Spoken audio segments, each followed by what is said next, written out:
Entonces, lo que esperamos en el norte, lógicamente, es un sismo mucho más intenso que el del año 1970. La pregunta sería, ¿estaremos preparados para ello? Ni Lima está preparado, peor en provincias. No estamos preparados, ¿no? Además de eso, debemos de empezar a cambiar la forma del diseño. La forma del diseño nos indica de que en todos los sismos han existido réplicas. Y si han existido réplicas, vienen a ser sismos de menor intensidad posterior al sismo más fuerte, sismo principal. En el sismo de Nazca existieron 900 réplicas. Y las réplicas vienen a llevar al material al comportamiento inelástico, ya no recupera su posición, tiene una deformación residual y sigue cediendo y al final colapsa. Entonces el diseño por desempeño viene a ser una buena alternativa o metodología de diseño más confiable.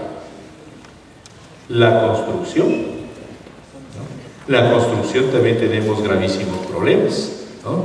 Sabemos perfectamente que somos un país donde en el Facebook mucha gente publica, pasó por algún lugar, tomó una foto y lo publica. Estos son los ingenieros de tal universidad, ¿no? Y el otro publica, los de tal universidad son así. Y al final, cuando uno mira todas las fallas que se tienen en distintas zonas de nuestro país, son clamorosas. Miren ustedes,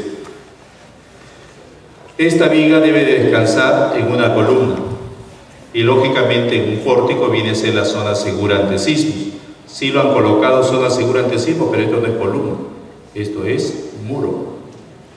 La viga descansaba sobre un muro, pero se entregó la obra porque realmente se quería ganar. Columna corta, también después del año 1996, en la norma del año 97 se exigía no a la columna corta. En el año 96 fallaron estos colegios de INPES. Miren ustedes, muros confinados y acá quedaba muro sin confinar, lógicamente por la ventana, y la columna solamente estaba sola. Entonces la fuerza de corte, acá tiene una deformación, acá otra, y acá se concentra todo el cortante y acá es donde se produce el daño. Columna corta. Rótula plástica es otro de los problemas que siempre se tiene dentro de los diseños. La rótula plástica viene a ser cuando existe una desproporción de rigidez entre dos elementos, viga y columna. En este caso la columna muy débil y la viga muy rígida. La rigidez de la viga es mucho mayor que la viga de la columna y va a fallar en la conexión columna-viga. Rótula plástica. Una buena aproximación es que la rigidez de la columna sea 1,2 rigidez de la viga. Piso blando. Se necesita un primer piso de estacionamiento. ¿Y qué se hace? Primer piso de estacionamiento, columnas muy rígidas y arriba con muros. De todas maneras, la concentración de esfuerzos nos va a indicar que va a haber unos sectores de falla, como podemos ver. Ni las columnas muy robustas pueden poder disipar esa energía acumulada. De ahí ya se ha prohibido y ahora todo es con sótano, ¿no? Para evitar este tipo de problemas. Problemas en cuanto a lo que es el diseño geotécnico también. Poca profundidad en el diseño geotécnico. Podemos ver, acá está la losa de fundación, prácticamente casi no enterrada. ¿Qué pasa con el sismo? Viene, da como la fuerza sísmica lateral, lo desvía y automáticamente la edificación ha girado completamente. Licuación de suelos. Licuación de suelos también no es bueno proyectar edificaciones en suelos licuables. Hay zonas, para eso se hace el estudio de la microzonificación sísmica de las ciudades. En el caso Chimbote se tiene un estudio de microzonificación sísmica. Desde el año 1974, con CRIRSA, que terminaron los estudios.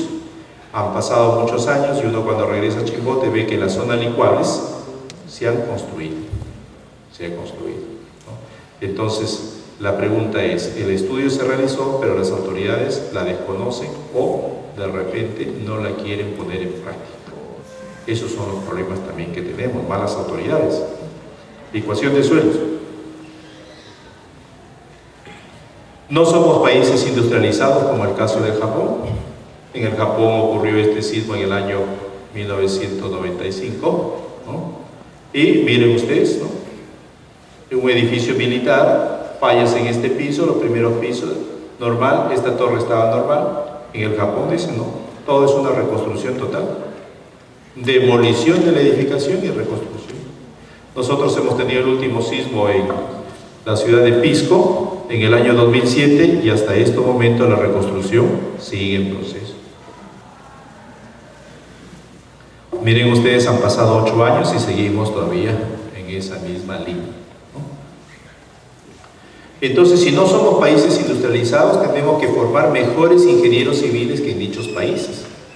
Eso es lo lógico, porque no tenemos la capacidad económica para reconstruir, pero sí tenemos una gran capacidad intelectual de poder formar. Y la formación no es un negocio.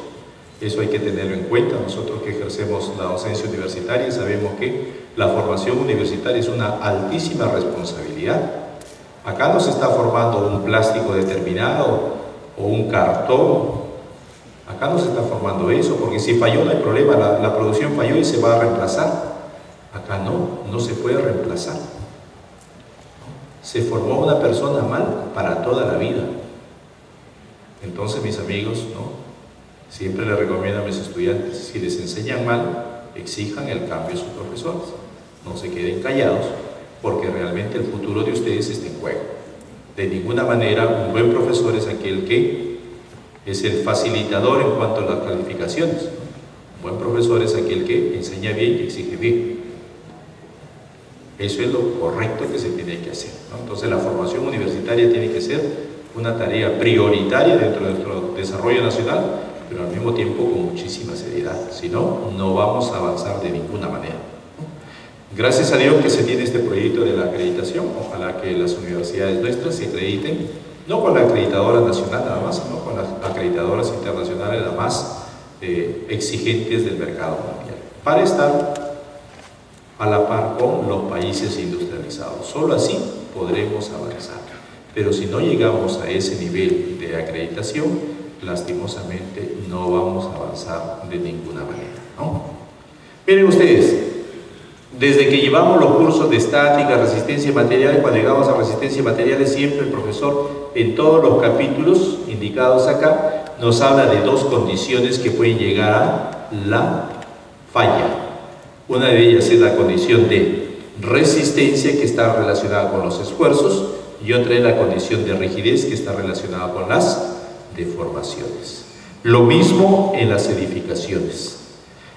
Acá se tiene una estructura, ¿no?, completa. Estos elementos verticales y horizontales van a soportar durante todo su periodo de vida útil cargas muertas, vivas, sismo y viento, y tienen que comportarse muy bien, pero también tenemos que hacer controles antes de construir.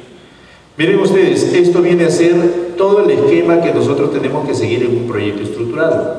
Tenemos arquitectura, tenemos el estudio de mecánica de suelo, tenemos la topografía, y a partir de eso ya empezamos a estructurar. La estructuración implicaría plantar los elementos, ubicar los elementos. Una vez que hemos ubicado los elementos, ¿no?, y sabemos el sistema estructural a utilizar, hacemos el predimensionamiento de cada uno de esos elementos estructurales. Una primera aproximación a la dimensión que probablemente tendemos a que sea final, pero si no nos va a cumplir, vamos a recalcular una nueva dimensión. Luego tenemos metrados por cargas verticales y carga de sismo. Por ejemplo, la carga de sismo se considera un porcentaje de la carga viva, y ahí viene una pregunta. Siempre, hasta el día de hoy, un amigo de Colombia me preguntaba: doctor, ¿por qué en sus videos de diseño sismo resistente usted considera peso cero? Peso cero. Le decía, considero peso cero porque estoy haciendo un análisis sísmico, y un análisis sísmico significa fuerza lateral versus rigidez de la estructura.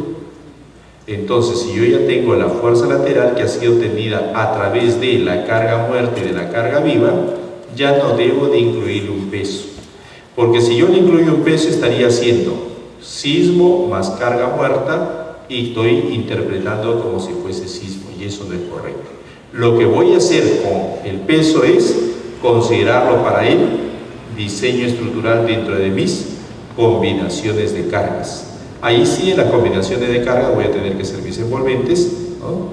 Y obtener la cuantía de acero. Ahí considero carga muerta, carga viva y el adhesismo que he obtenido previamente, ¿no? Pues bien, entonces tenemos modelación. Hoy en día la formación universitaria tiene que dar un pequeño giro, ¿no? Ya no podemos de ninguna manera seguir enseñando con métodos tradicionales. Nosotros sabemos de que lo que a nosotros nos enseñaron en alguna época ya no es aplicable en la actualidad. Debemos de conocer los conceptos, pero también debemos de conocer la informática. Persona que está ajena a la informática, lastimosamente es una persona desfasada de este contexto actual. Y si estamos desfasados del contexto actual, lastimosamente no podemos formar buenos profesionales.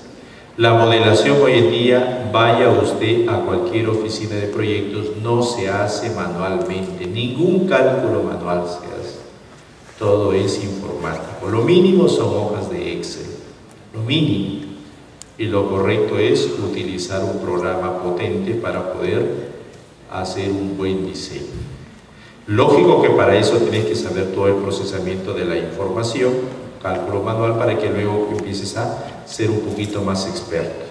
Entonces, hoy en día, la formación universitaria tiene que estar enfocada, que tiene que conocer los conceptos, ejemplos prácticos de lo que es el cálculo manual y también el adicional, que es la parte informática.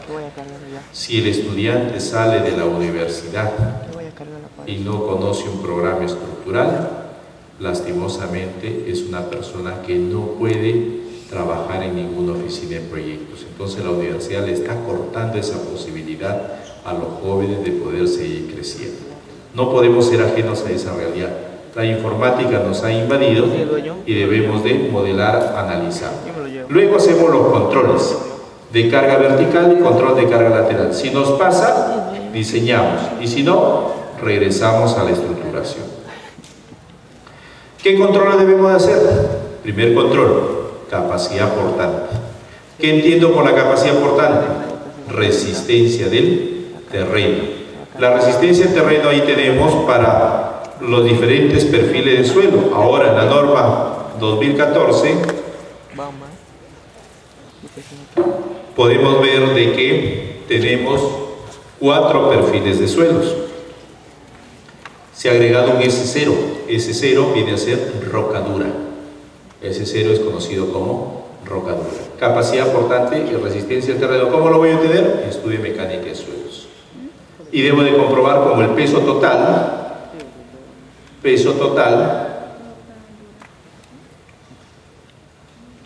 entre el área del cimiento debe ser menor a la capacidad admisible, ¿no? Como una carga distribuida. Una carga distribuida. Otra cosa que tienen que comprobar, si van a utilizar una platea de cimentación, en esa platea de cimentación tienen que comprobar que el centro de presión debe coincidir con el centro geométrico de la platea. Si no, van a tener presiones adicionales en alguno de los extremos. Y ahí va a tener que rediseñar su platea. Acá se le da unos ratios tentativos de acuerdo a las consultas a geotécnicos, con la intención de tener valores tentativos de la nueva o de la propuesta de la norma. El otro tipo de control viene a ser el asentamiento.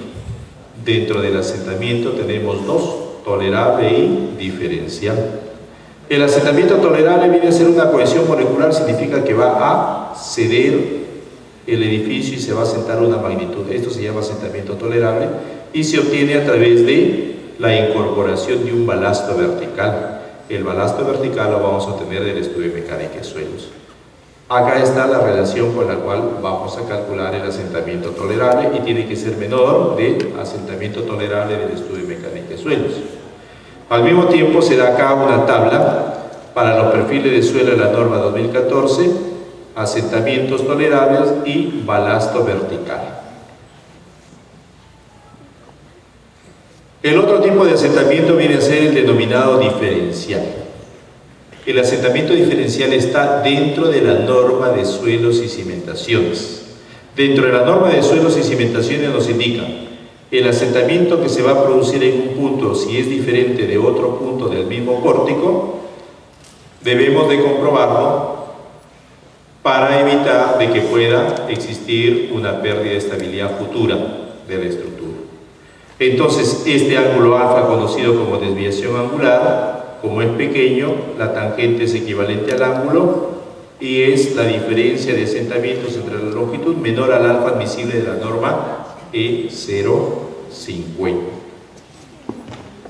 El otro tipo de control para el sismo es conocido como deriva o distorsión o drift y nos dan valores límites. Si tengo fuerza, va a desplazarse, la diferencia de desplazamiento de dos pisos consecutivos entre la altura viene a ser conocido como deriva y tiene que ser menor que la deriva o la distorsión admisible que nos otorga la norma de diseño sismorresistente. Por ejemplo, para el caso de concreto nos indica que debe ser de 7 por 1000, ¿no? En el caso de albañilería de 5 por 1000 y así para cada uno de los materiales y sistemas estructurales.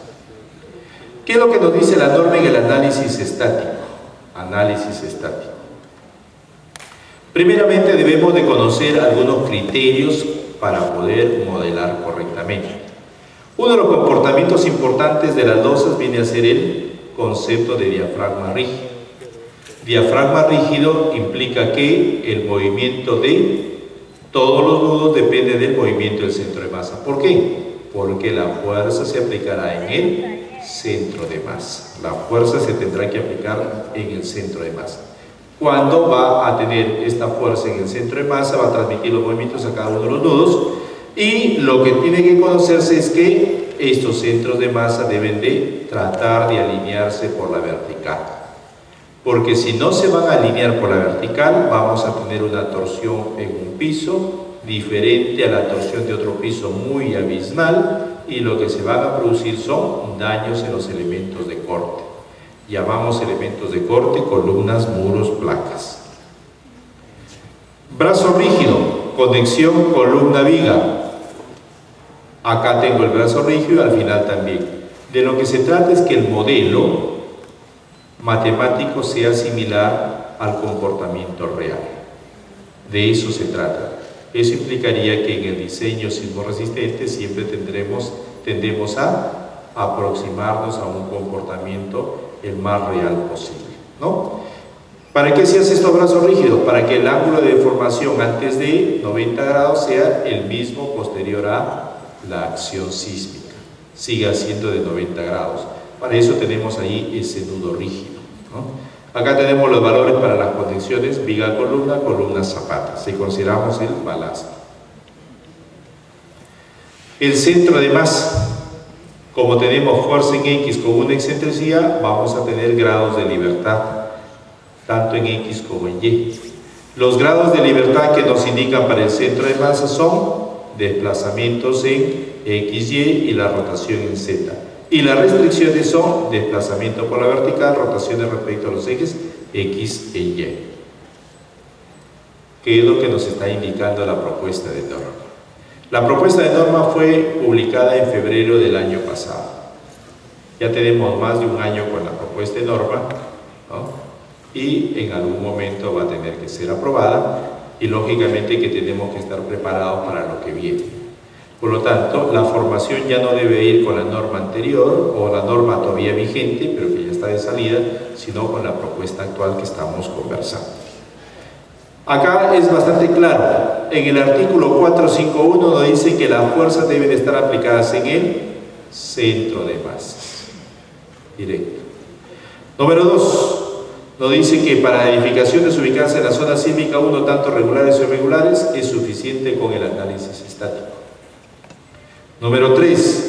Aplica para alturas menores a 45 metros si es de concreto, menores a 15 metros si es de albañilería. Y para el resto de zonas, tiene que hacer de todas maneras el estático porque tiene que comprobar el cortante dinámico.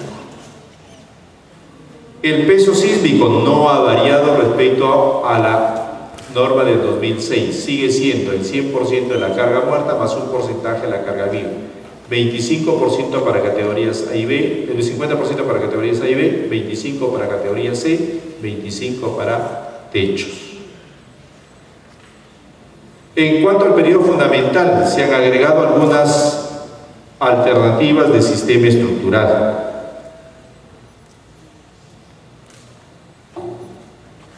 Se han agregado algunas alternativas de sistema estructural. En estas alternativas de sistema estructural que se han agregado, para el periodo fundamental viene a ser la altura visible del edificio, H sub n viene a ser desde el nivel 0 hasta la parte más alta, no incluye sótanos, sobre un factor C sub t dependiente del periodo. Se ha agregado C sub t 35 para pórticos dúctiles de acero, C sub t 45 para pórticos arriostrados de acero, C sub t 60 se han agregado para sistema dual y para muros de ductilidad limitada. Eso no estaba en la norma anterior. Se recomienda hacer la comprobación del periodo anterior versus el periodo informático por desplazamiento puro. Este periodo de desplazamiento puro se va a obtener por esta relación, donde P viene a ser el peso sísmico, el desplazamiento puro, gravedad, fuerza sísmica como tal. Va a haber una variación entre uno y otro que no supere del 30% de variación, como desviación que se tenga entre uno y otro. Luego calcula la fuerza cortante de la base. No ha variado la fórmula ni la comprobación, pero sí han variado las zonas sísmicas.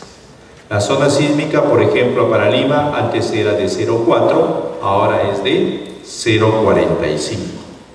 Zona 4, 0,45. Ha variado el factor de zona. Hay que entender que este factor de zona es como una fracción de la gravedad. En cuanto al factor de uso, hay nuevos aportes. En uso, primero, para lo que son colegios es 1,5, pero para lo que son escuelas o centros educativos, vienen a ser de 1,3. No hay que confundir. El colegio se refiere al emblemático y los centros educativos vienen a ser los colegios antiguos que no están clasificados como emblemáticos, en pocas palabras, ¿no? Y el resto de centros de educación. Se indica en el artículo, en la tabla 5 A1, de que se tiene que incorporar sistemas para este tipo de edificaciones de salud, sistema de aislamiento sísmico en la base. Ahí está muy claro, nota 1, aislador sísmico, excepto cuando el suelo es desfavorable. La pregunta sería, ¿cuándo se tiene que utilizar aislador sísmico? Se recomienda el aislamiento sísmico en la base para edificaciones no mayores de 10 pisos con suelos rígidos y que sean esenciales, ¿no? Categoría A.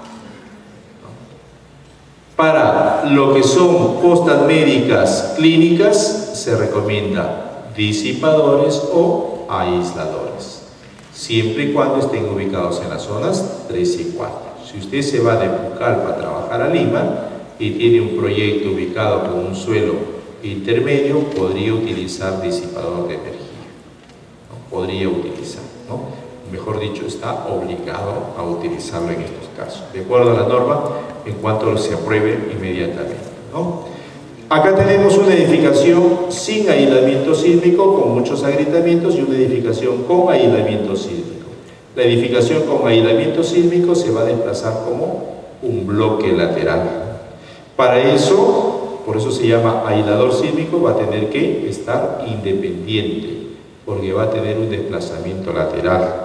Este desplazamiento lateral, las normas europeas nos recomiendan el máximo desplazamiento lateral debe ser de igual a la altura del aislador.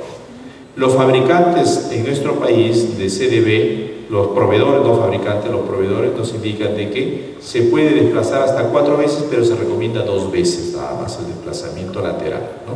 Es decir, si tú tienes un aislador de 30 centímetros hasta 60 centímetros de desplazamiento lateral como máximo. En esta tabla número 6 ya nos están restringiendo algunas cosas. Dice categoría de la edificación, ubicación y sistema estructural. Si no te gusta este sistema estructural, tienes que justificarlo clínicamente en la memoria de cálculo, ¿no? Luego calculas el factor de amplificación sísmica C. Ahora sí va a depender dónde está el periodo fundamental que hemos calculado. Si el periodo fundamental es menor a un periodo límite de la meseta, viene a ser 2,5. Si está entre el periodo límite de la meseta y el inicio de la sedencia, por esta relación. Y si supera la sedencia, esta relación. Va a depender dónde se encuentre. Y los valores de el límite de la meseta y la sedencia están en la tabla número 4 para cada uno de los perfiles de suelo. Roca dura, muy rígido, intermedio y blando. En cuanto a el factor S también ha variado. Depende del perfil y de la zona sísmica, como una tabla de doble entrada. Así se va a obtener el factor S. ¿Cómo se clasifican los suelos? Ahora se van a clasificar por velocidad de corte, SPT y resistencia última. Así se va a clasificar cada uno de los tipos de suelo, de acuerdo a esa tabla número 2. El factor R que está en el denominador, ahora ha cambiado el factor R. El factor R está factorado el R sub 0 por un factor de irregularidad en altura y irregularidad en planta. Si es regular, I sub A es 1 en altura. Si es regular en planta, I sub P es 1. Para los regulares vale 1 y para los irregulares tienen sus valores respectivos. El valor de R sub 0 es conocido como coeficiente básico de reducción y acá tenemos para los sistemas estructurales. Miremos solamente dos irregularidades. Hay más irregularidades dentro de la norma que se tiene que verificar. Irregularidad de piso blando. Si la deriva de un piso, este piso B, es mayor a 1,4 la deriva del piso inmediato superior o 1,25 el promedio de los tres superiores, estamos en una irregularidad de piso blando. Esta deriva ha cambiado también. La deriva antes se podría calcular en el centro de masa y era suficiente. Hoy en día la deriva se va a tener que calcular con un promedio de todos los nudos extremos de la losa.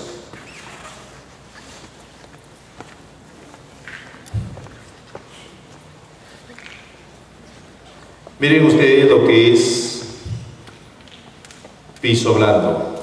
El Hotel Embassy en el sismo de Pisco del año 2007, ubicado en una zona de alto riesgo y mal diseño todavía.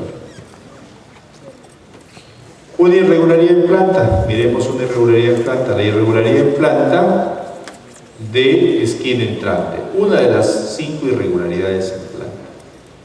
Esquina entrante, ¿qué me dice? Que tengo que verificarlo para ambas direcciones, tanto para X como para Y. Para X, si B es mayor a 0,2D, es irregular en X. Si A es mayor a 0,2C, es irregular en la dirección Y. E igual a la irregularidad en altura, se castiga con un factor. En este caso, la irregularidad en planta con 0,90. En la tabla número 10 nos están dando categoría de la edificación, zona sísmica y las restricciones que se tienen que tener en las edificaciones. Le dicen ciertas irregularidades no se permiten. No se permiten ciertas irregularidades. Entonces, por decir, usted tiene una vivienda ubicada en la ciudad de Trujillo y tiene una irregularidad torsional extrema, dice, vivienda categoría C, zona 4 Trujillo, no se permiten irregularidades extremas. Ese proyecto no debe de pasar en absoluto, no cumple con la norma.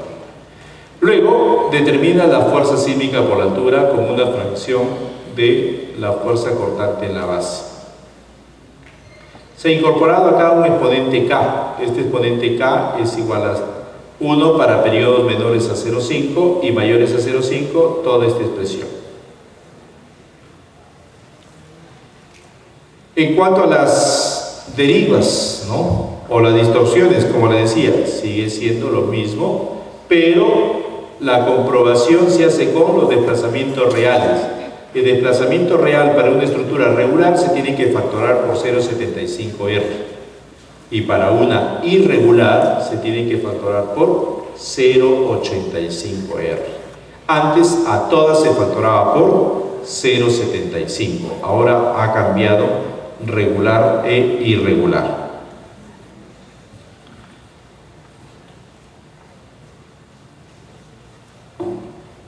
También nos dice en el artículo 5.4 que si un muro o pórtico absorbe más del 30% total, debe ser diseñado con un 25% adicional, igual a la norma pasada. En cuanto al análisis dinámico, ¿qué incorporaciones ha habido dentro de la norma? Debemos entender que el análisis dinámico, lo que yo tengo que obtener es periodos de vibración, porcentaje de masa participativa, fuerzas de diseño. En pocas palabras, el análisis dinámico viene a ser la suma del modal con el espectral, donde el modal vemos la vibración libre y en el espectral vamos a ver el espectro de respuesta de la acción sísmica, ¿no?, de la acción sísmica, la simulación del sismo en pocas palabras, ¿no? Acá en este análisis modal vamos a obtener el periodo de vibración de la estructura y el porcentaje de las masas participativas que se van a tener. Y acá con el espectral tendremos las fuerzas de diseño. Siempre debemos trabajar con ciertos ratios, ¿no?, ciertos ratios o valores de control. Para que supere el 90% de la masa participativa, si tienes una edificación de 5 pisos, por el modo 3 ya tiene que estar superando ese 90% de la masa participativa. Si tienes una edificación de 20 pisos, debe de superarlo por el modo 10 o 12, ese 90% de esa masa participativa, aproximadamente. Otro control, tu periodo de tu edificación debe ser de 0,1 el número de pisos. 0,1 el número de pisos. Hay que entender que si tengo 10 pisos, aproximadamente su primer periodo de vibración, el periodo del modo 1 de vibración, debería ser de un segundo, ¿no?, de un segundo aproximadamente. Si no, probablemente no me van a pasar las derivas como tal. En las oficinas de proyectos se utilizan 3 modos por cada piso, entendiéndose de que hay desplazamiento en X, en Y y rotación, entonces 3 grados de libertad. Estos 3 grados de libertad multiplicados por el número de pisos. Eso se utiliza en la oficina de proyectos. Las masas, así como estábamos con la fuerza ubicada en el centro de masa, ahora la masa se va a ubicar también en el centro de masa, de la misma forma. Y estas masas van a determinarse tanto las traslacionales para losas regulares como la rotacional. Y para las irregulares por estas relaciones, ¿no?, donde esta relación es la general y esta es la simplificada. Si se puede aplicar esta relación en el gráfico superior, vamos a obtener esta fórmula. Esta masa debemos de ubicarla en el centro de masa. Para ubicar el centro de masa, el ETAPS lo hace automáticamente. Pero si utiliza algún otro programa, no lo va a hacer y ahí vas a tener que calcular. Y siempre es bueno chequear de que no me haya equivocado con el ETAPS, ¿no? Entonces, el centro de masa inicial calcula por esta relación peso por coordenada centroidal en cada una de las direcciones. Luego determinas el centro de rigidez. Entiendo como centro de rigidez el lugar donde la estructura se va a deformar menos si yo aplico la carga. Acá están las relaciones para el centro de rigidez. Y después calculo el centro de masa final, donde voy a aplicar las masas, ¿no? Ahí tenemos que debemos de incorporar una excentricidad. Esta excentricidad es del 5% en ambas direcciones. Normativamente es el 5%. Entonces, mientras más lejos esté el centro de masa final con el centro de rigidez, mayor será el daño por torsión que se va a tener. Se recomienda no superar 1,5 metros de longitud entre ambas coordenadas. Luego construyes tu espectro por la misma relación que habíamos visto anteriormente. Construyes el espectro, acá está tu espectro completo. Con ese espectro completo lo puedes multiplicar por un factor de escala, que es toda esta relación, y vas a obtener la aceleración espectral normativa. No te olvides de que tienes que comprobar que tu cortante dinámico tiene que superar el 80% del cortante estático para los regulares y el 90% para los irregulares. Si no te supera, vas a tener que escalarlo. Vas a escalarlo, pero cuando lo escales, de ninguna manera, ¿no?, vas a escalar también las derivas. No, vas a escalar solamente fuerzas. En interacción sobre estructura, ¿qué es lo que nos habla nuestra norma? En el artículo 472, lo único que nos dice la norma es: se puede suponer que la estructura está empotrada en la base, o alternativamente se debe considerar la flexibilidad del sistema de cimentación si fuera pertinente. Eso es todo lo que nos dice. Más de eso no nos habla, ¿no? Si uno va a las oficinas de proyecto, ¿no?, todo se diseña las cimentaciones con el programa SAFE, y en el SAFE se utiliza el balasto vertical. Se tiene que exigir que se haga ese ensayo de balasto vertical. Perfecto. Se hace el diseño estructural de esa manera. Ahora la pregunta sería: si las oficinas de proyecto están haciendo eso, ¿qué significa? Están haciendo interacción sobre estructura en la forma más simple, la interacción sobre estructura más simple, con el modelo de Winkler. El modelo de Winkler significa colchón de resorte debajo de la cimentación y que simula netamente la interacción sobre estructura. Acá tenemos un esquema de interacción sobre estructura, estrato por estrato. La edificación modelada también con elementos sólidos. Miremos un poco a nivel mundial qué es lo que nos dicen de la interacción sobre estructura. En la Sociedad Geotécnica de Mecánica de Suelos tenemos un comité dedicado a eso. Ese comité es el TC 207. Acá está la dirección electrónica, TC 207. Lo dirige el profesor Ulitsky. Profesor Ulitsky fue uno de las personas que avaló mi disertación doctoral, ¿no? Mejor dicho, le dio visto bueno a mi disertación doctoral. Y otra de las personas que avaló mi disertación doctoral fue el profesor Illich, ¿no? Hablar del profesor Illich en interacción sobre estructura es hablar pues de una persona demasiado importante a nivel mundial, ¿no?, igual que el profesor Ulitsky, ¿no? Ellos dirigen por segundo periodo este comité de interacción sobre estructura. Acá está la dirección electrónica. Tienen un enlace ellos, un centro de investigación especializado en interacción sobre estructura, ¿no? Ellos primero crearon este centro de investigación pensando en compartir conocimientos, así como lo que yo hago con mi blog, pero después se dieron cuenta de que pudo ser un centro de trabajo muy importante. Hoy en día los mejores trabajos en el mundo de interacción sobre estructura se realizan en esta empresa Georeconstrucción. Georeconstrucción es una empresa rusa de San Petersburgo, del profesor Ulitsky. El profesor Ulitsky lo dirige y ellos realizan todos los trabajos, ¿no?, de interacción sobre estructura. Se puede decir un porcentaje del 60-70% a nivel mundial. Son los más importantes en el mundo, ¿no? Y bueno, ellos también crearon un programa para interacción sobre estructura que se llama el programa FEM-Models. Usted se va a el enlace FEM-Models y lo descarga directamente el programa. Puede descargarlo libremente el programa.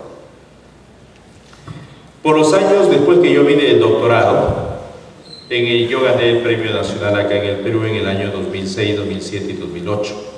2006 y 2007 lo gané con interacción sobre estructura. Este fue el premio 2006 para zapatas y este fue el premio 2007 con pilotes para edificios altos. ¿Qué es lo que me va a dar la interacción suelo-estructura? No se ha avanzado, en la norma nos están dando libertad para poder usarlo, entonces como nos están dando la libertad podemos aplicarlo definitivamente.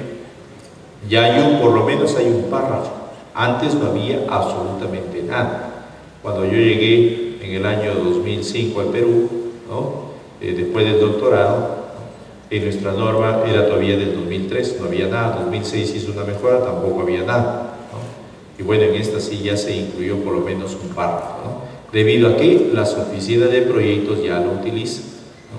Y este tema de interacción sobre estructuras, se han realizado muchas investigaciones dirigidas por mi persona acá en nuestro país y fuera de él también. Hemos asesorado muchos trabajos, ¿no? De interacción sobre estructura. En resumen, ¿qué me va a dar la interacción sobre estructura? Mayor exigencia en las derivas, número 1.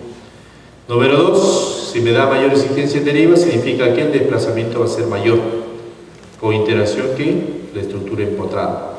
Pero me rediseña mejor la superestructura. Si me va a rediseñar mejor, significa de que voy a tener fuerzas de diseño menores. Al mismo tiempo me va a determinar fallas a priori, como a la veo en losas. Algo que el ingeniero estructural no lo entiende cuando ocurre un sismo. Y dice, no puede ser posible que haya existido este tipo de fracturas en las esquinas. Sí, se supone que es un diafragma rígido, no debería ser. Sucede producto de la no consideración de la interacción sobre estructura para poder verificar. Es decir, estos dos nudos de la diagonal se levantan y estos dos descienden o viceversa, eso se llama interacción sobre estructura. Al mismo tiempo, nos permite determinar la ubicación exacta de la rótula plástica a través de los esfuerzos de von Mises.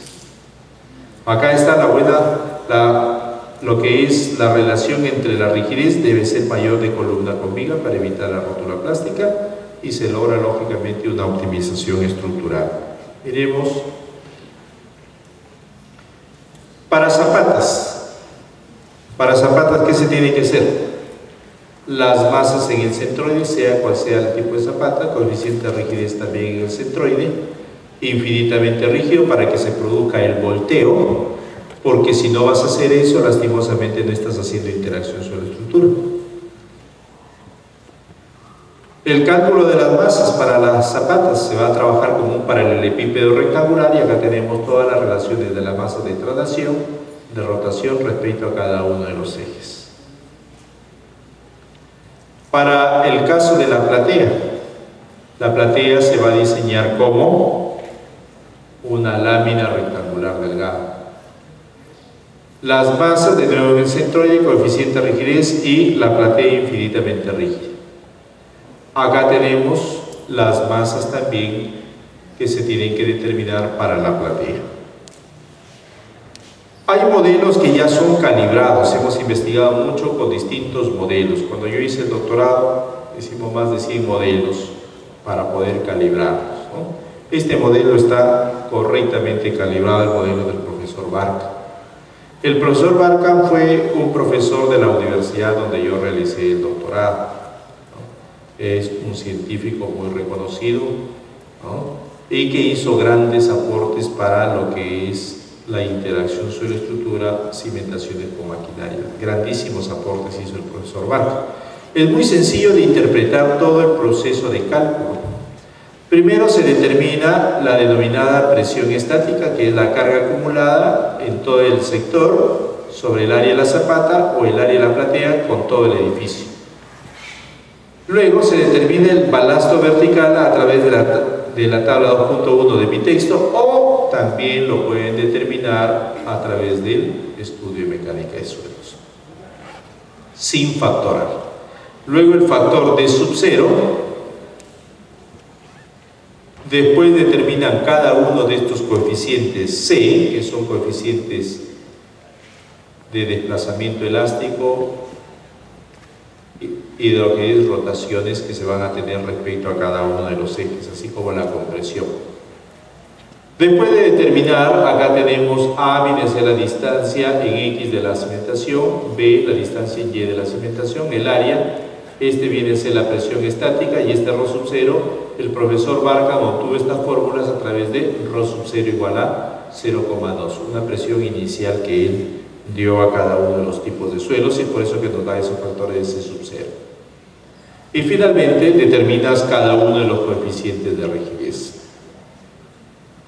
Otro modelo muy calibrado es el que está ya normado en la Federación de Rusia desde el año 1987 para cimentaciones con maquinarias, y en el año 2006, después de mi doctorado, lo incorporaron, validamos esas teorías y lo incorporaron dentro de la norma. He tenido ese privilegio de que el trabajo mío ha sido incorporado dentro de la norma de diseño sismo resistente de la Federación de Rusia, ¿no?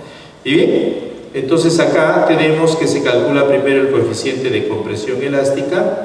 El B sub 0 también va a depender de los tipos de suelo, está en mi texto, módulo de elasticidad, esto vale 10 metros al cuadrado, y el área de la cimentación. En los otros factores C, en función del C sub Z, y los coeficientes de rigidez. Cuando usted calcula modelo normativo de la Federación de Rusia versus el modelo profesor Barkan, el profesor Barkan obtuvo 5 coeficientes de rigidez, el sexto no lo pudo obtener, el de rotación en Z. Sin embargo, los resultados son totalmente similares. Miremos algunos trabajos que se han asesorado. 2 nada más voy a mencionarles. En el año 2010, una disertación doctoral de un amigo de Irán me pidieron para participar como un consultor externo. Yo ya estaba acá en Perú y apoyé en las consultas. ¿Y qué es lo que hizo este doctorando? Primero, se trataban de 5 edificaciones de mucho peso, ¿no? Podemos ver las dimensiones como tal y los pesos en toneladas. Se modeló con el programa ANSYS, ¿no? Una vez modelado con el programa ANSYS, se obtuvieron, pues, primero, relaciones peso versus frecuencia para cada uno de ellos, siendo uno de ellos el reactor nuclear, potencia de los estratos para un edificio determinado, 10, 20, 30 metros versus la primera frecuencia de vibración. También se hizo la variación del módulo de elasticidad del suelo y cómo variaba la frecuencia. Y por último se hizo lo que es un análisis con teoría de elasticidad para poder verificar la proporción de lados más adecuada. La más adecuada era esta de acá, de 1,67 entre los 2 lados de la edificación. Cuando se tiene esa proporción, va a haber el caso de la interacción suelo-estructura bastante bueno. Acá se tienen las deformaciones plásticas obtenidas en la base de la cimentación para el edificio reactor nuclear, y luego se obtuvo con un sismo de dicho país, de Irán, el sismo de Van del año 2003. Acá tenemos aceleración versus tiempo, velocidad versus tiempo, desplazamiento versus tiempo. Se construyó el espectro de Fourier, ¿no?, para estos casos, y luego se determinaron las deformaciones plásticas en dicho reactor nuclear, ¿no?, siempre con el programa ANSYS. Acá en Perú hemos hecho muchos trabajos, voy a mencionar uno de ellos nada más. En el año 2007 asesoré una tesis en la UPAO, en la ciudad de Trujillo, de interacción sobre estructura para albañilería confinada, y en ese caso se utilizó platea de cimentación.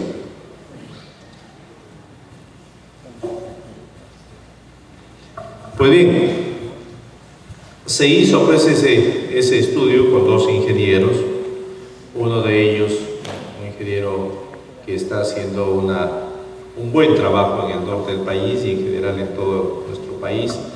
En todos los cursos que yo estoy dictando a nivel nacional, él nos está también apoyando, ¿no?, con lo que es el diseño en albañilería y el diseño de cimentación. Es decir, es un joven valor que lo he formado y que está dando grandes resultados acá en nuestro país, ¿no? Yo le decía, el ingeniero San Bartolomé, que es para mi persona considerado como el mejor especialista que hemos tenido en albañilería, ¿no?, dejó un vacío enorme, pero que tiene que ser alguien de la nueva generación que pueda cubrir ese vacío. Poco a poco lo está haciendo y yo creo que va a tener muy buenos resultados en la vida, ¿no?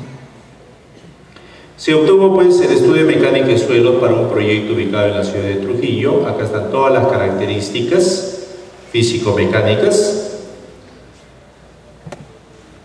Teníamos como nivel freático era alto, como han podido apreciar. Se recomendaba pues la incorporación de un material granular, luego afirmado, para luego colocar la platea. Acá se tiene la arquitectura de un piso nada más, porque el resto del piso no lo estoy mostrando, son 5 pisos de edificación. Y acá se tiene uno de los cortes también de la edificación, 2 cortes.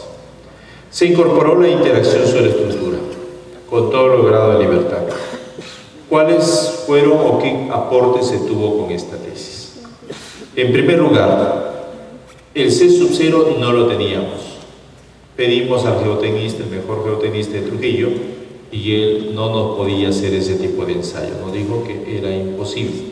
Por lo tanto, nosotros no tuvimos otra alternativa, como ya sabíamos la característica geotécnica del suelo, vamos a tabular de acuerdo a ciertos valores. Colocamos C sub 0 de 0,8, 1,2, 1,40 a 1,80. Y los primeros resultados, ¿no? Podemos ver que hay uno que se dispara en segundo y los otros reducen. Lo correcto es que tienen que reducirse para los momentos. Sin embargo, se disparó. Por lo tanto, este modelo 2 de Sarcia está totalmente descartado. Primer modelo que lo expulsamos. Siguiente, optimizamos el espesor de la platea de fundación. Para optimizar el espesor de la platea de fundación, planteamos 40 centímetros, 50 centímetros, 60 centímetros. En 40 centímetros todo se va para arriba. 50 centímetros todo se va para arriba. 60 centímetros se reducen en 2 y uno se va para arriba. Descartado este modelo. ¿De quién es? Jelinek. ¿Qué modelos quedan factibles o confiables? Modelo de profesor Barca y el modelo de la norma rusa. Eso lo hemos validado con otras tesis también que hemos hecho en nuestro país y fuera de ella. Por primera vez se hizo el balance energético para la interacción suelo-estructura, ¿no? Incorporando el amortiguamiento del suelo como tal.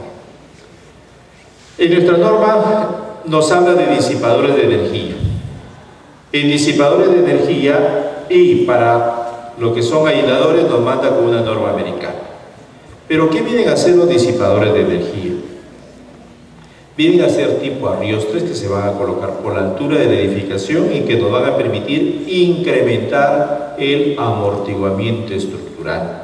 Lo que se va a hacer es incrementar el amortiguamiento estructural. Si vamos a incrementar el amortiguamiento estructural, lógicamente que vamos a reducir desplazamientos y fuerzas. Se va a lograr una disipación entre el 20 al 40%, es lo que se recomienda. Si es menos del 20%, el disipador no trabaja. Si es más del 40%, el edificio es ocioso y no es correcto, porque el edificio tiene que trabajar, tiene que disipar energía, ¿no? Acá tenemos un proyecto de nuestro país que es el aeropuerto Jorge Chávez. Cuando fue construido en el año 63 y cuando vino la nueva administración, y lógicamente se pidió que se haga un reestudio que recayó en la misma oficina que habían hecho el proyecto de la ingeniero Gallegos Casabón, ¿no? Ellos realizaron ese estudio y llegaron al final a la conclusión que se tendría que incorporar un sistema de disipación de energía conocido como disipador. Se colocó en tipo B invertida, como podemos apreciar, y los disipadores se colocaron en los extremos, debajo de las vigas. Tipo Chevron se llama este modelo de colocación de los disipadores. Un edificio más moderno viene a ser el edificio de Gerpal, ¿no? Conocido como Reducto, en la ciudad de Lima, donde se han utilizado disipadores viscosos igual que en el aeropuerto. Proyecto diseñado por la oficina del ingeniero Rivera Feijó. En el año 2008, cuando todavía no se sabía mucho de los disipadores, en el año 2006 empezamos a escribir este libro de disipadores de energía con el ingeniero Ricardo Viera. Y en el año 2008 nosotros ganamos el Premio Nacional con este texto de disipadores de energía y que hoy día ustedes también lo tienen a su disposición en la parte posterior del auditorio.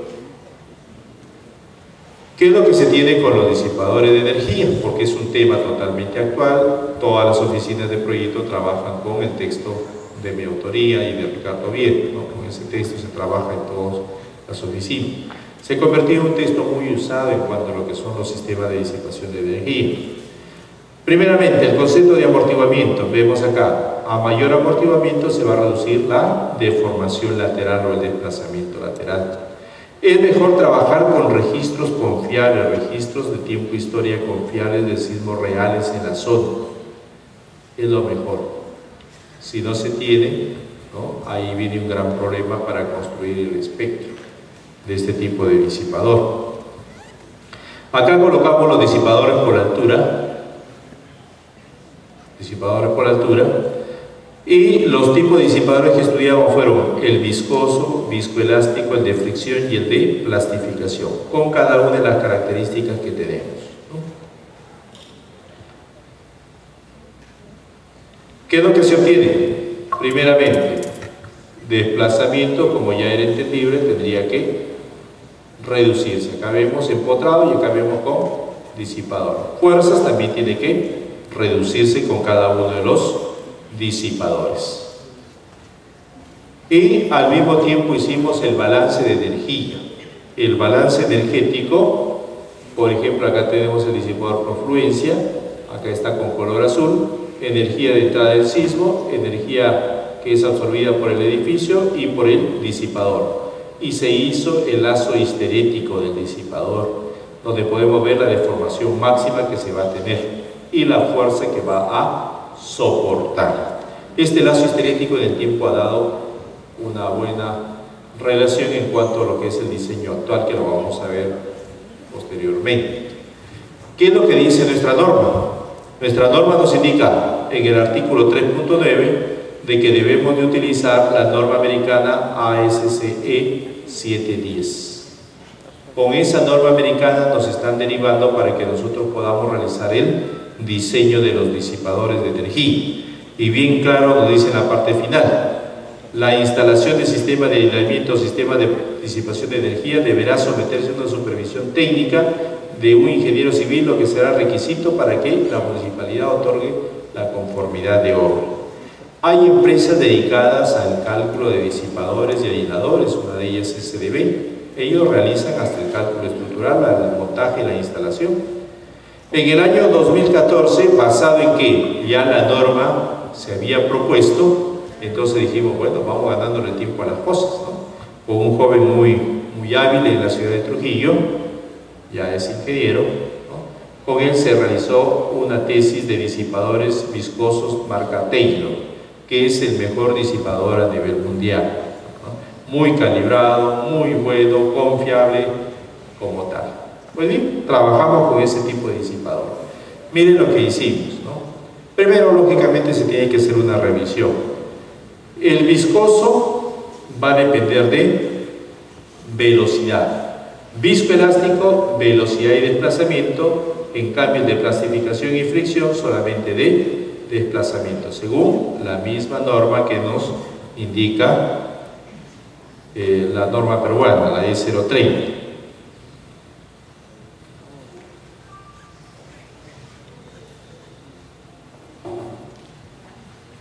En cuanto a lo que es el disipador, respecto al disipador, acá se tiene el disipador, acá se tiene que colocar el fluido altamente viscoso.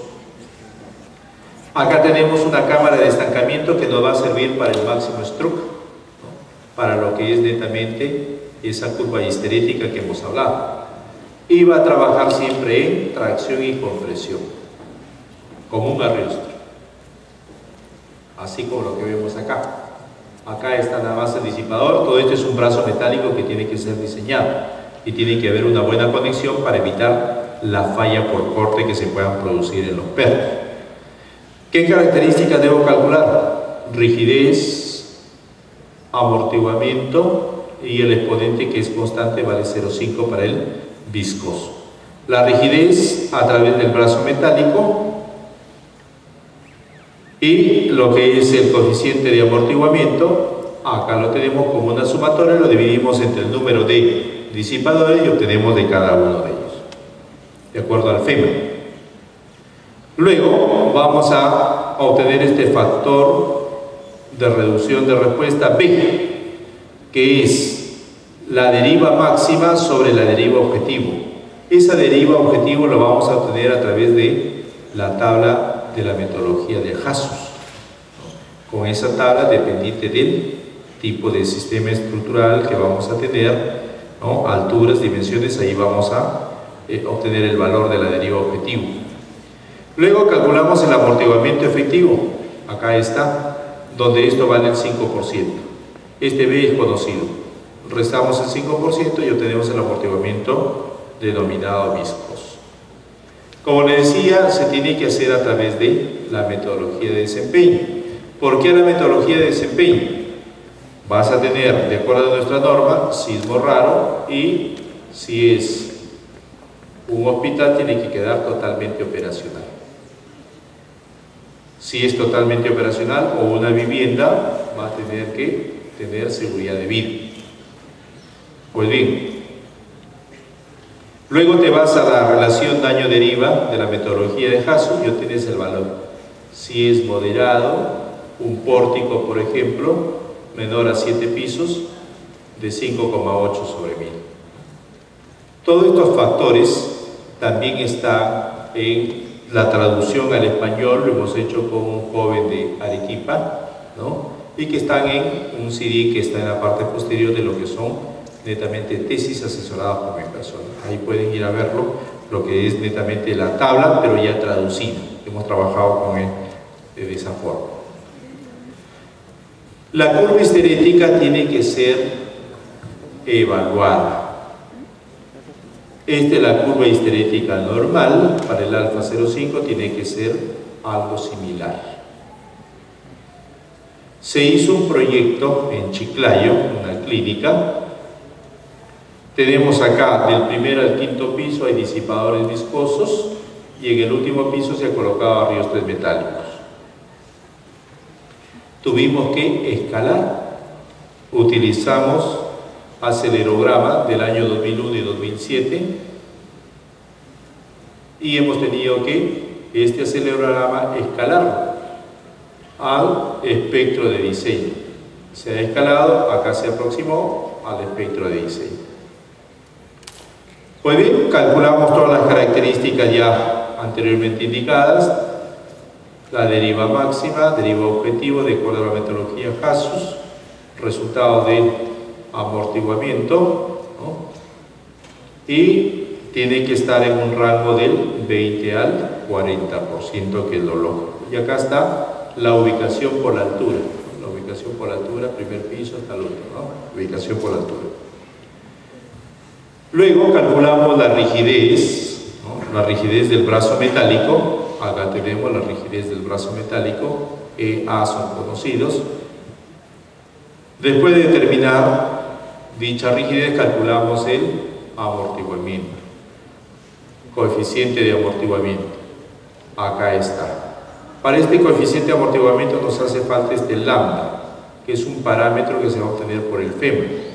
En la tabla C94 del FEMA nos dice para un exponente alfa de 0,5, el lambda vale 3,5, ¿no? Y obtenemos todas las características. Después de tener las características, evaluamos la deriva. Anteriormente, sin disipadores estaba por el orden de 9,71 sobre 1000. Se ha reducido hasta 5,87 sobre 1000, utilizando disipadores. Es una consecuencia lógica de la reducción de desplazamientos. Cuando verificamos el trabajo nos damos cuenta que todos los disipadores estaban muy bien, excepto este del primer piso, de acá. Estaba trabajando mal, no estaba trabajando como un viscoso. Entonces cambiamos la posición, ya no como chevron, como B invertida, sino en diagonal. Verificamos, todo ok. Pues bien, con todo eso ya estaba recalibrado y ahora sí, desplazamientos, como habíamos indicado, una reducción de desplazamientos sin disipador, con disipador. reducción porcentual. Derivas también, las derivas sin disipador con disipador se redujeron. En cuanto a las fuerzas, también hay reducción de fuerzas. Acá tenemos sin disipador las fuerzas, con disipador, reducción porcentual de fuerzas. Vamos, todo ok. Velocidad y aceleración también, sin disipador con disipador, reducido. Sin disipador con disipador también hay una reducción notoria, ¿no? Va a reducir desplazamientos, fuerzas, aceleración, velocidad, todo ello va a reducir, ¿no? Y luego ya se agruparon cada uno de los tipos de disipadores de acuerdo a la fuerza axial que se tenía, de acuerdo a las consideraciones de los proveedores, en este caso CDB, y con ellos trabajamos, teníamos dos disipadores de 110 y de 165. La cantidad total eran 6 de 110 y 21 de 165, 27 en total para todo el edificio. Vamos a ellos a hacer la cotización y ellos nos indican que deberíamos de enviarle toda esta información que nos estaban pidiendo.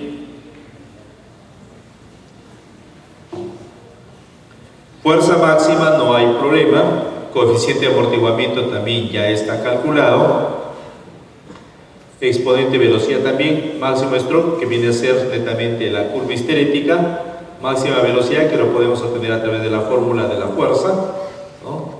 La ubicación también, cantidad de positivos, todo ello le vamos a proveer. Ahí están todas las características, fuerza, coeficiente, exponente. Luego para el máximo stroke, lo que es netamente la deformación máxima, nos da 5 centímetros los proveedores. Más de 5 centímetros no te lo van a vender. Hasta 5 centímetros como máximo. Y nosotros estábamos muy por debajo, 1.34. En cuanto a la velocidad, también obtenemos a través de la relación de acá, velocidad, alfa es conocido, C es conocido, F es conocido. Velocidad. Todo ello cotizado. Resultado, el disipador de 110 kips valía $6.700 cotizado en noviembre del año pasado. Disipador de 165 kips, $8.500. Todo con pruebas de presión hidrostática y ensayos de velocidad que se hacen, ¿no? Para ver el valor pico. Nos da una garantía de 35 años y finalmente hicimos un aproximado del costo adicional por metro cuadrado. Adicional nos salía un aproximado de 122,5 para esta edificación por cada metro cuadrado. Pues bien, con ello concluyo la presente conferencia y les dejo acá mi correo, así como la dirección de mi blog, el cual el día de hoy lo he revisado. Tenemos ya 1.250.000 visitas al blog, y acá está el canal de YouTube, donde también tenemos ya 1.120.000 vistas de videos, todo un récord de la ingeniería estructural. Muchas gracias a todos ustedes y gracias a los organizadores por la invitación.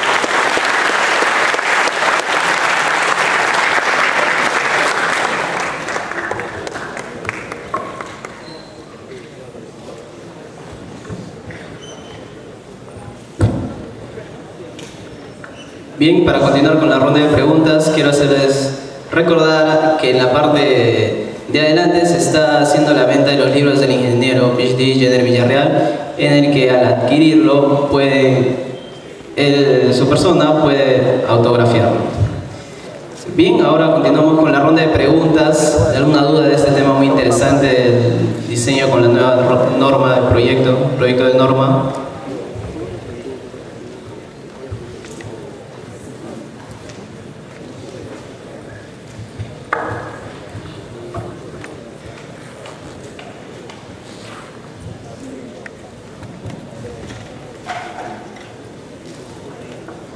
¿Alguna pregunta, una duda? No dejen pasar esta oportunidad, pueden hacer una pregunta totalmente personal al ingeniero sobre el tema, claro. Allá, en la parte superior, ¿no? Señorita.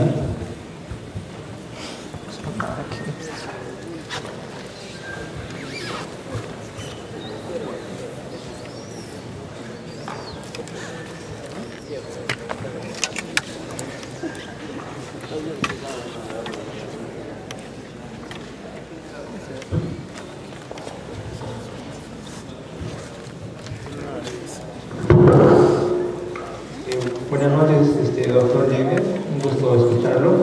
La pregunta es la siguiente.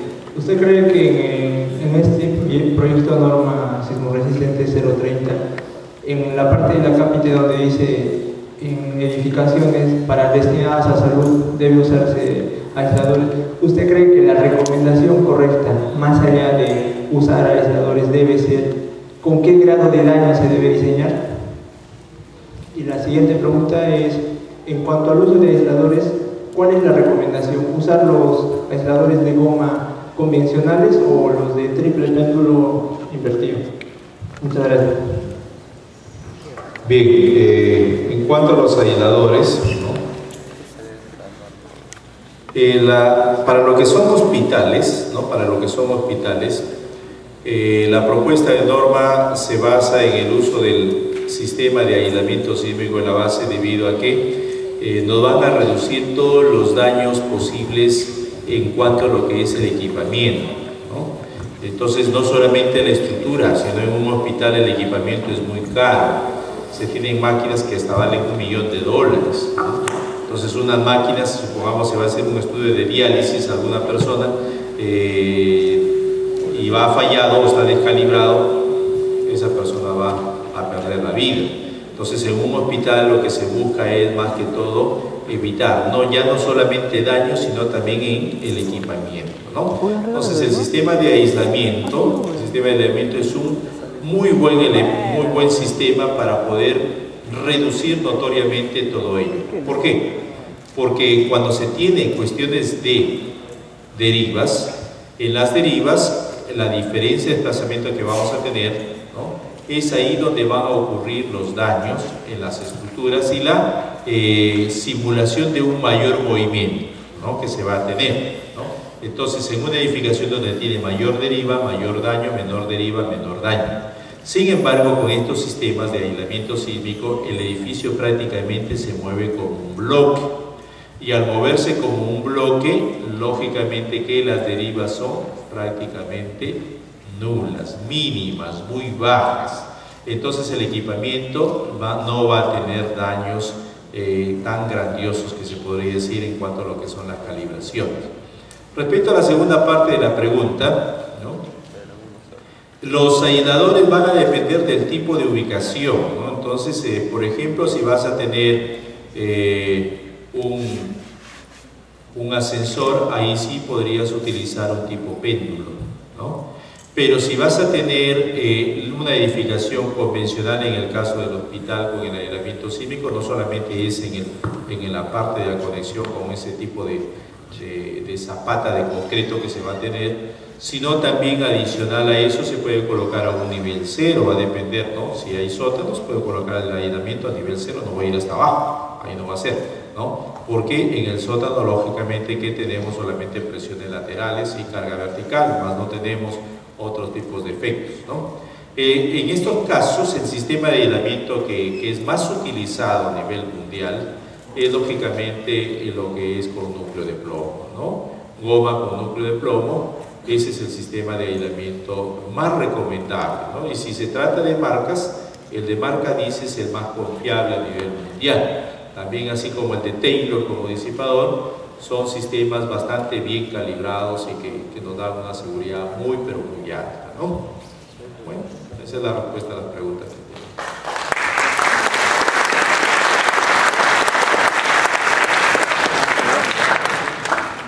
¿Alguna otra consulta?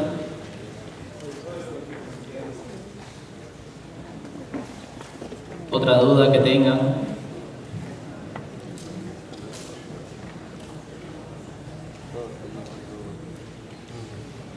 Bien, entonces no queda más que agradecer su presencia, ingeniero. Muchas gracias por hacernos atención a nuestro llamado. Por favor, fuertes aplausos. y le vamos a hacer entrega de un libro presente en nombre de la Comisión de Redes. Esperemos su pronta visita.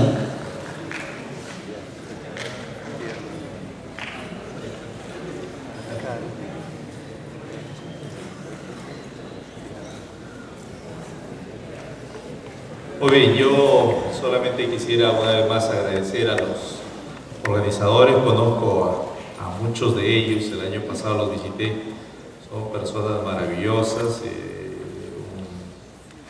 no solamente en ese espíritu de querer hacer cosas grandes y buenas como buenos jóvenes, sino también tienen una enorme calidad humana, algo que yo valoro en todo ser humano, ¿no? Para mí, siempre lo digo, que uno puede ser un excelentísimo intelectual, pero si su calidad humana no es adecuada, lastimosamente no es una persona idónea, ¿no? Pero si tiene la calidad humana, aunque no tenga la parte intelectual, por encima de todo eso vale mucho más.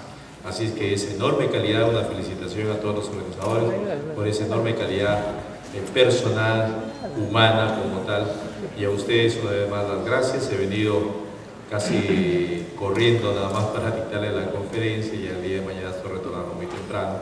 Lastimosamente los tiempos de mi vida son muy cortos y no me permiten quedarme más tiempo. Pero que disfruten del Congreso y que sea lo más placentera su estadía acá en esta ciudad para quienes vienen de otros sitios y quienes son de acá, brindarles todo el mejor cariño a sus amigos que los están visitando. Muy buenas noches y muchas gracias.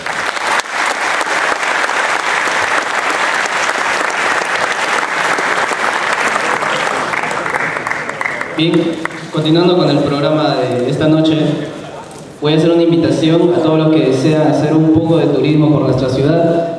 Se están haciendo las inscripciones de un recorrido por la ciudad, valga la redundancia, en el que podrán visitar el reloj público, el Balcón Grau, en la Plaza de Armas y la Plaza de Yarinacocha.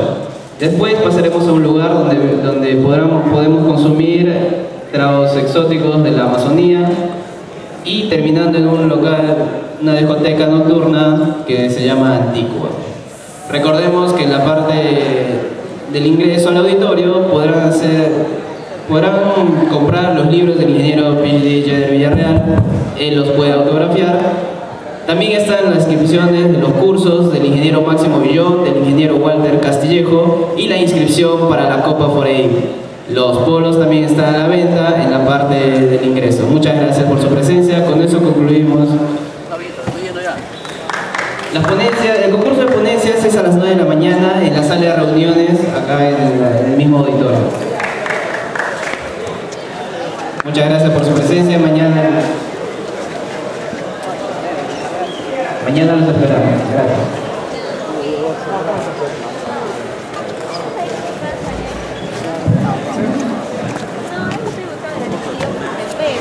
Mentira, es que se